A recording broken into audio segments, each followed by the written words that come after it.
Lights, camera, action. Good afternoon, youth of San Francisco. Welcome to Bay Area Youth on Air, also known as Bayo! I'm your host, DeMian Williams. Amanda Jack. And today we have a really good show for you guys because we have guests from Downtown High who will be joining us this afternoon. Yes, we're so excited. We will be showing you clips of the play that they performed at the American Conservatory Theater. Before we get started, please be mindful that there is some strong language, so just to give you guys a heads up. We are really excited because we have 3 special guests from Downtown High who are joining with us today. Would you mind introducing yourselves? Hi, I'm Tiara. Hi, I am Eunice Nuval, their teacher. So, Miss Nuval. Hi, I'm Nykole. So thank you guys for coming on our show. We're very glad to have you here, and we have some questions for you guys. So, Miss Nuval, can you tell us more about Downtown High? Yes. So Downtown High is a project-based learning school, and currently we have students from all over the city. We are located in Potrero Hill. We do team teach. So I have a partner teacher, Mr. Coverdale. And basically every project has 2 teachers teaching the 4 core subjects. So for myself, I teach the English and social studies. And for example, Mr. Coverdale teaches the math and science. And students are there for credit recovery. So they're able to earn credits much quicker than they would at their comprehensive high schools. Oh, wow. So can you tell us more about ACT? Sure. So my project ACT was developed 4 years ago in collaboration with American Conservatory Theater. ACT stands for Acting for Critical Thought. And the idea and the concept was to be able to teach the 4 core subjects through a theater experience. My students write 10-minute plays. They write their own monologues, and then they perform their monologues that their classmates wrote for the final exhibition, which is at the end of the 18 weeks at American Conservatory Theater. And so every Wednesday, they actually take classes at ACT downtown, and in fact we have teaching artists like Tyrone Davis, Nick Gabriel, and then we also attend many plays throughout the semester to help develop the skills around theater. But really it's a platform for students to, or a project to give students a voice and tell their stories in their own way and be able to connect with people and hopefully to change the world through theater. Wow, change the world with theater. So I have a feeling that some of these students are really interested in acting. Is that correct? There are, and the thing that's kind of nice are that my students don't actually come, saying like, oh, I really want to be an actress or anything. It's really more of just like the interest, I think more of just they're curious. Some may have had like acting background already, but some will just come just because they're curious and they want to know more about it. And what's really nice is the shyest person might never even speak the entire semester until they're like made to perform, and then they're just like these phenomenal stories that they have to tell, and just how they just transform on stage is pretty amazing. Wow, that really is amazing. Now we're going to take a clip at the show called Break Every Chain. Let's check it out. There's an army rising up. There's an army rising up. There's an army rising up. To break every chain, break every chain, break every chain. To break every chain, break every chain, break every chain. I hear those chains falling. I hear those chains falling.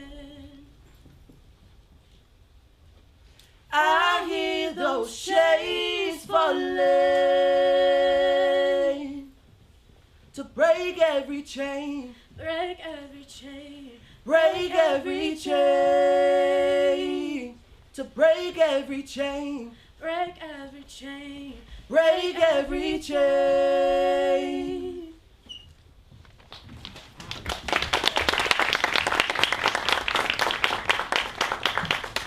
Okay, Nykole, so can you tell us a little about the performance Break Every Chain?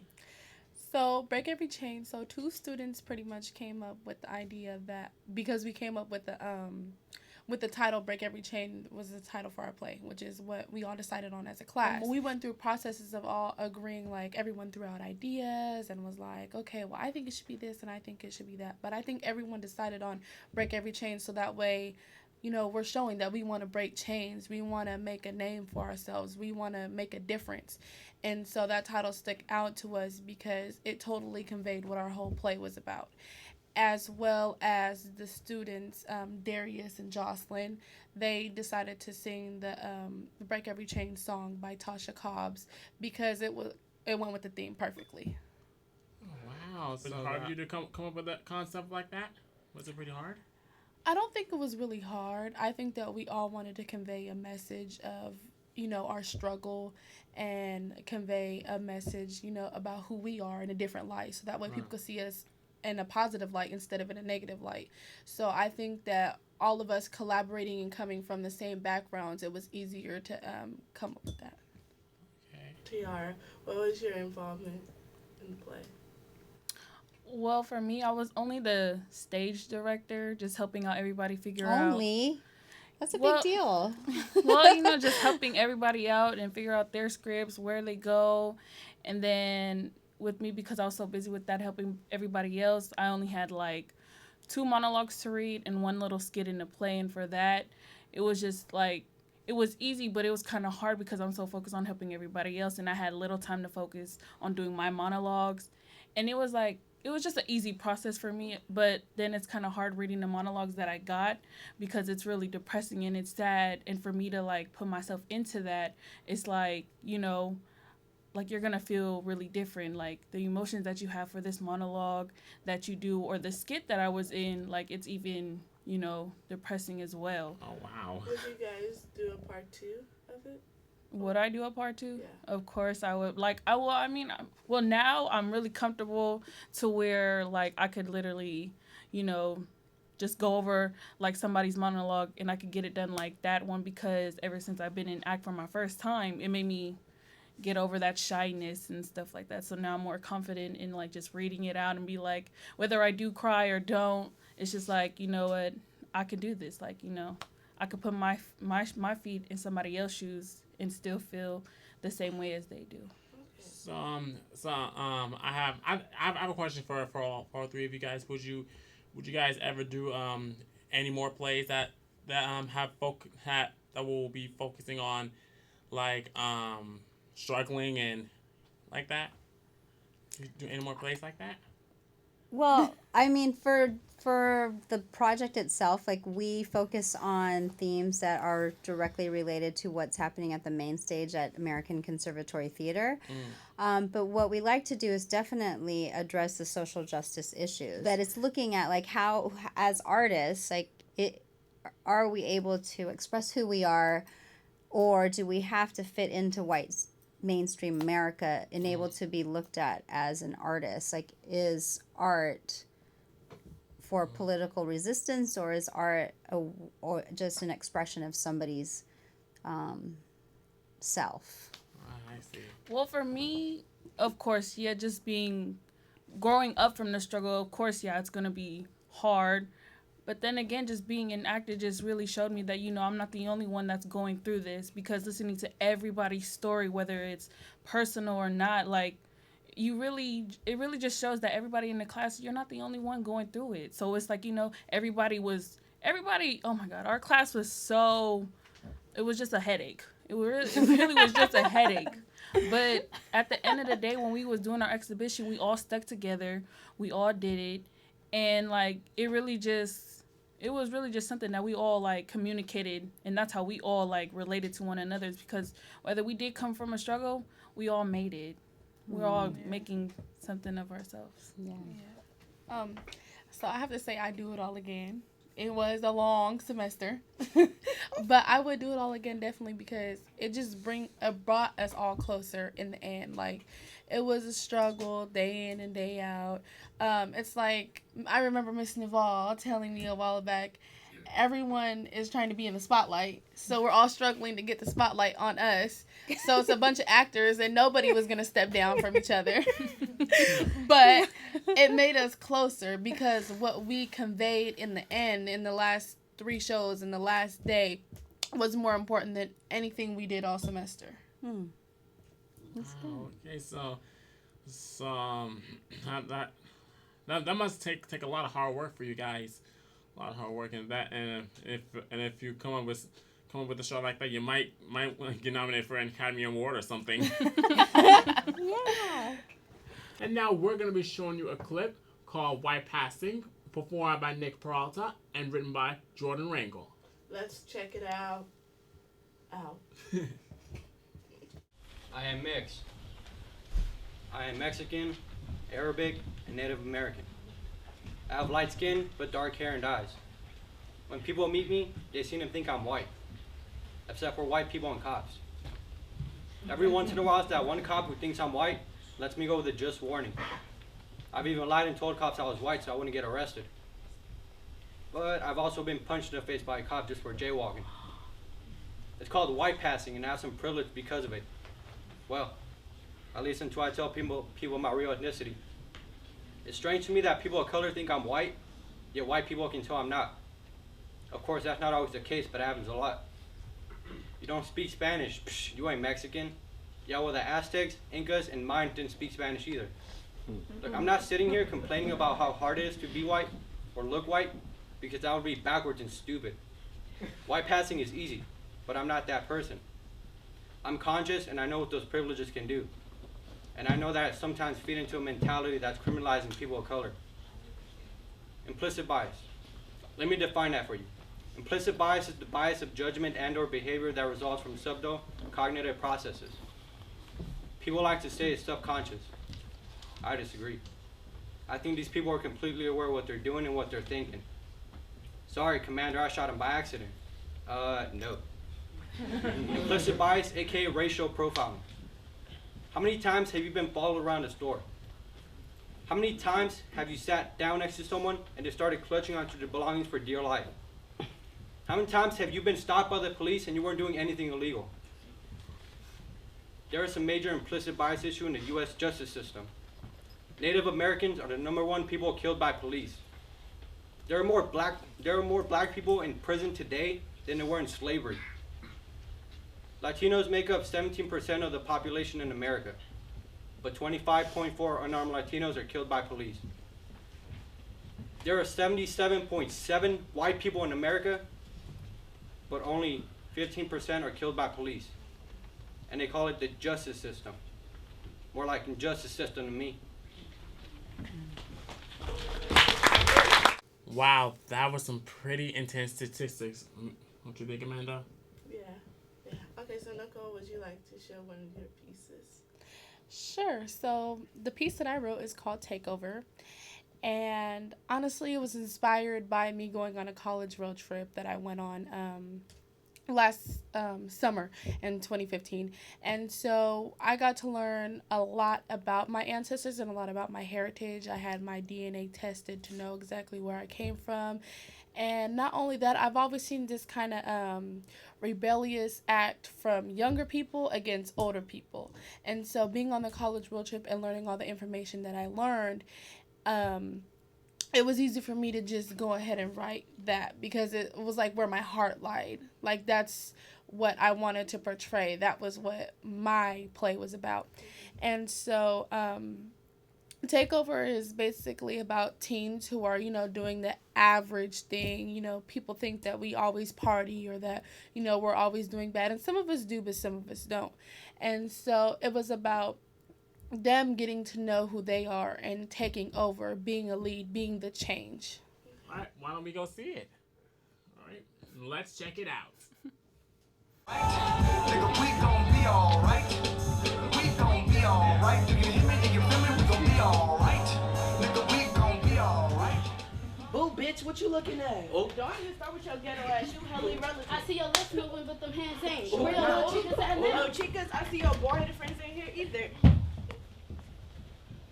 Boy, I tell you, I never thought that I'd see the day that my great-great-great-granddaughter would be out here shaking her behind on some boy. I know. These young women nowadays have no self-respect, no self-worth. These young people doing things they wouldn't imagine doing before marriage. Oh, these young women. Women? Oh, Marie, these aren't women. These are girls. Where the hell are we? Romeo, we were at your house last. Little girl, show some respect. Don't cuss around your elders. Who is you talking to, old lady? Shamira, let us deal with them. Look, here's the deal. We don't know who you guys are, so what needs to happen is we need to get let up out of here. Can you guys just listen, pay attention, maybe even look at what's right in front of you? See, we're not so different from you all. Maybe a point in time, maybe the individual, but not the ancestry, not the struggle, and definitely not the bloodshed. What is he talking about? See, no. What makes me crazy is that you guys can't even see the resemblance between us. We are your ancestors. We fought and suffered for you guys to be here. No, absolutely not. See, Eric here, he was forced to be in a Japanese internment camp, having his whole life and citizenship stripped away from him in a split second. Marie, she was forced to be a worker in the fields from the time she was a little girl without the proper severe conditions. And as for me, I was raised a slave. I was raped. I was considered a commodity and not even a human being. Open your eyes and realize where you guys come from. Racism in this country is cancerous. They say that it's eradicated, but it's really metastasized. Don't let the government's judgment cloud your minds. Understand these circumstances. Okay, she's crazy. Let's go. Fuck your circumstances. Why you just don't see the circumstances for yourself then?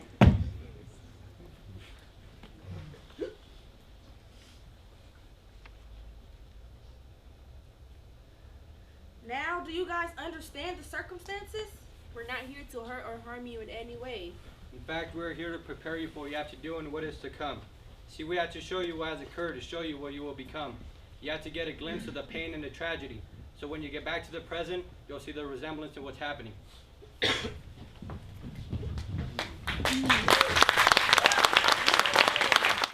Wow, that was really deep. Yeah, it was. I didn't know. I know these the ancestors will go through this trouble. Each teen was one was African American, one was Japanese, and one was Latino. And so they all got taken into like their struggle and what happened throughout history. And so in the end of each of their skits, they dropped down to their knees and said why. Because they finally understood where they came from. They finally understood what it took for their ancestors to do for them to lead the life that they do today. And see how they paved the way. When you went to college for a trip and went to go get your DNA tested, how was that like? So it was a process of a college road trip. It was I was taken by Rolanda Wilkins through an organization called Earth Mama Healings, and so I knew in the beginning of the 2015 year that I was gonna go. As soon as I heard she did a road trip, I'm like, oh, I'm all for it. And so I got my DNA tested beforehand, and then at the retreat, so that way you can get acclimated to all the girls, I got my DNA revealed. It's a trip about taking African American young people around the world and to show them what it's like. We go to slave plantations. We go to the African American Holocaust museums. We went to colleges and toured historically black colleges. It's about being who you are. And so I think that showed me what I want to do in life, and being who I am and knowing my DNA, like knowing where I came from, is important because you have to know what you are to know who you are. So I know that the both of you wrote different pieces and were in different performances, but we do have some questions for the both of you. Amanda? So was it hard for you to get into character? I mean, through the process, the first process of it, it was kind of hard remembering your lines, when to when, cues. Yeah, like it was just, it was hard, but it was easy at the same time. What steps you needed to take, whether to remember your lines, how you were going to remember lines. And, like, just when you were doing it and performing it in front of people, it was like, you know, you were kind of shy or whatever. You didn't know what to do. And it was just like, the more we got to practicing, it got easier and easier. And one of the monologues that I did was, my neighborhood is killing me. I played as a mom. So, you know, me, like, I'm young and I'm like a teenager. I don't play as a mom. But, like, when I read it, I was just like, you know, I really put myself into that situation, because when I read it, it just reminded me of my family members. Like, one of my aunties, I was going through the same thing and had an illness. And, you know, it just, you know, I just put myself in her shoes, and it just, like, helped me through that with that little monologue. So I just went through it with that one. And the other monologue, oh my God. I didn't like it. I told myself I wasn't going to cry or anything. It was called Tough Love. It was about a relationship, and her boyfriend was abusing her, and she didn't know what to do, but she finally got the chance to figure it out that she wasn't going to stay in a relationship. And it really got to me, because, like, with my parents and my personal life and me seeing that with any relationship, I wouldn't like that. So when I read it, it was just like, you know what, I'm going to just get this off my chest, because I don't want anybody, for a girl or maybe even a boy too, to go through that. And, like, that's just hurtful, because that's why with me, with my family and my people that are close to me, I tell them, like, you don't have to put yourself through something like that. So, you know, with me, I'm hard-headed, so I'm always going to tell them straight how it is. And yeah. So I do have to piggyback off what Tiara said. It was kind of hard at first. It's always remembering your lines. Miss Nuval was honest about remember your lines. Remember your lines. I think that it was about the shyness first. It was hard, you know, because we all wrote personal pieces. Like, so to be able to perform that in front of students, you're like, I don't want these people to be talking about me behind my back. But when you heard everyone else's pieces, you're like, damn, like, I can relate to that. Like, that is real for me. I can relate to what this person said or what that person said. So when the ice was finally broken, we were more comfortable. Okay, like, this is just a monologue. And then we did other people's monologues. So it was like, personal. At first, everyone was like, how do you do this? How do you do this? When we were practicing and, you know, setting up the stage. But afterwards, nobody was even paying attention if you did your monologue. Like, not in a bad way, but everyone else was trying to remember their own monologue. So while I'm sitting up here performing it and making sure that I'm hitting my cues and making sure that I'm on point, the next person is over here trying to remember theirs, so that way when their cue is ready or when they're ready to go up, they're ready. Do you want to talk about maybe what Tyrone, so the actor's checklist? What? The ABCs. ABCs. Arrive, be still. Arrive, be still, and breathe. Make eye contact. Articulate, project, and sustain. So, arrive, be still, and breathe is you want to come into your area, your cue, and take your cue, and you want to be still because you want to take the space in. And then you want to breathe, because if you can't breathe, then you can't talk. And then you be able to take a breath, because I know that sometimes going up in front of a crowd that you don't know, it's really like, oh my gosh, like, there's a lot of people. Pressure. And then make eye contact. You want to make eye contact with the crowd. You don't want to sit here and look. It's like if I was on a TV show and I'm just like looking like this, like, they'd be like, I can't see your face. What are you talking about? And then articulate. You want to make sure that you articulate your words, because you want somebody to understand what you're saying and not get lost during your performance. And project, obviously, you have to talk loud so that way they can hear you, because the crowd sometimes ain't going to be right next to you. There's going to be people in the back row, and they can't hear you if you're talking like this. And then sustain, you want to stay in character. That's the most important part. I think that was really one of the hardest parts about the process, is sustaining, because sometimes you get an emotional part and you want to cry, or sometimes it's the funny part and you want to laugh.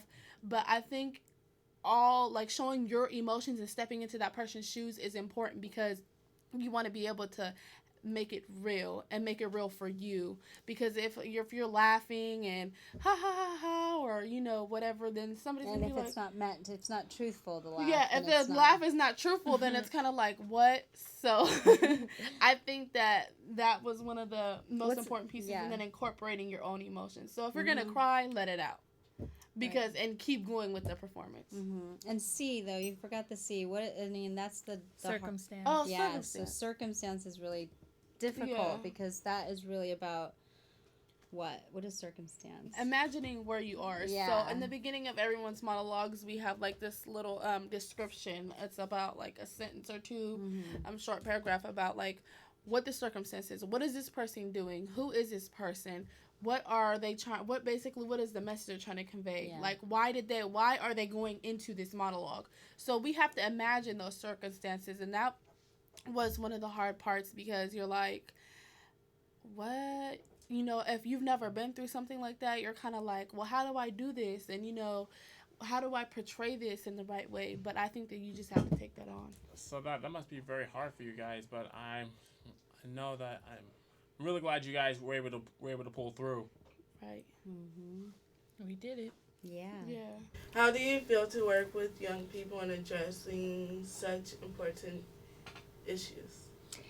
Well, that's why I teach. I mean, really, for me, it's powerful. Every day I'm learning something new from them, and it's a challenge. It's not easy. And I think obviously my students know that it's a challenge, but it's a challenge that I take on. I've been teaching for 15 years, and I love it. And sometimes I hate it. Sometimes I want to go home and cry. But honestly, it's why I do what I do. And this is why I'm at Downtown High School. I could be at any other school, but at Downtown High School, we have the opportunity to work with the youth who really want to make a change throughout their struggles. They are resilient, and they are, they're empowering each other through their words. And I think theater is just a perfect way to do that. So for me, this project has really kind of changed the way even I look at theater. I've always known that theater was a way to connect people, and it was a way to work together. But for my young people, for them in the classroom, I see it also as a way for them to build empathy with each other. And I think that's what is so important. It's like we just really need to show empathy towards each other and try to focus that in a more positive way. Wow. So, yeah, that must be something. That must be something for you. Yes. And every day. So, Nykole, Tiara, how does it feel to accomplish most of the things that you've done? It feels really good. I have to piggyback off what Ms. Nuval said. It did give us a lot of empathy for each other because I remember there were like monologues that it was the Alan Calloway monologue. I can't remember the name, but I know it was about Alan Calloway. And there were people in there who witnessed what happened in that monologue. And I saw our students going back there after they heard it being read and holding and hugging each other because it was real for them. They lived through that. And we all supported each other. We're like, come on, we can make it through. We can pull through this. So I definitely have to, feel like I accomplished something with that because it wasn't easy every day. I wanted to get out of high school already because I knew I was going to graduate. So I'm like, I hate this class sometimes. Are you serious? But I think all in the end, it gave me experience that I won't forget. I mean, for me, working with the teachers, the other classmates, all the arguments, the cussing, the yelling, it really just brought us all together in the end. Like literally, I mean, but it was all worth it. Everything about it was worth it. Through the yelling, everything, like, especially when exhibition came up, it was just like a process where everybody was together, everybody was tight. And even though like everybody is outside of like the project that they're all in now, we still click together at school, like we never left. Like our class is really strong, and I swear our bond is like unbreakable. Even though we always used to irritate each other, always used to irritate Miss Nuval and Mr. Coverdale, like. But it was really all worth it, and like we all love that class. And even though half of them not even in it no more, they still come by sometimes just to irritate us and bring back all the memories we had. Well, we just want to thank you guys for coming to our show, and we're looking forward to seeing one of your future projects. Yes, May 20th. I'm going to plug it right now. May 20th at the Strand. Be There, There. downtown high Okay. school. Our current title right now, not necessary for the exhibition, but of the theme is Okay. all that jazz, acculturation, or Okay. assimilation. Okay. All right, thank you so much. Thank you Thank for you. having us. All right, thank you so much. Oh, thank you. That's right. Thank you. Thank you. Thank you. Thank you so much for coming. That's a beer. Thank you for having us. We hope you enjoyed our show and the guests that we had on there today. Remember, we want to hear from you. Email us your questions, suggestions, and submissions to BAOLStalkTalent@gmail.com. And if you want to submit to our show, remember to include the title of the piece, performance and date, name of the artist, school organization in the city, a little short description, the link to the piece, and the link to the media work. We want to thank all of our supporters from BAVC, Southern Exposure, SF Comment, and all our viewers all over the Bay Area. See you next week on Channel 76 at Fridays and Sundays at 3:30 p.m. See you later. And remember, Let's talk talent!